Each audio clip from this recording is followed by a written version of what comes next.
মন একটা বাগান। এই কথাটার অর্থ কী? ভাবুন, আপনার মন একটা বিশাল জমি। এই জমিতে প্রতিদিন অসংখ্য বীজ পড়ছে। সেগুলোই হলো আপনার চিন্তা।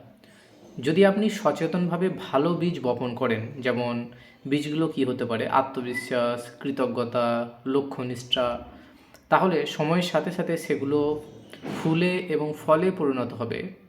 আপনার আচরণ উন্নত হবে, আপনার সম্পর্ক ভালো হবে, সাফল্য বাড়বে এবং সাফল্যও আসবে আপনার জীবনে।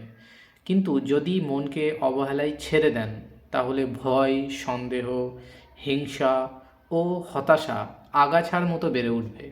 আর এগুলো ধীরে ধীরে আপনার সিদ্ধান্ত, আপনার আচরণ এবং ফলাফলকে প্রভাবিত করবে। মন কখনো ফাঁকা থাকে না।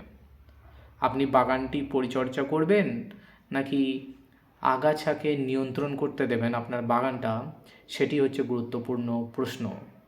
তো আমি এই জিনিসটা কোথা থেকে পেলাম? না, এখানে একটা বই আছে, দেখুন, যে অ্যাজ ম্যান থিঙ্কেথ। এটার একটা অধ্যায়ে এই বিষয়টা সম্বন্ধে আলোচনা করা আছে। আপনি যদি এই বইটি ফুল পড়তে চান তাহলে পড়তে পারেন। ওকে, তো মনে রাখবেন যে মন একটি বাগান, এর পরিচর্যা আপনাকে করতে হবে। So thank you for watching this video.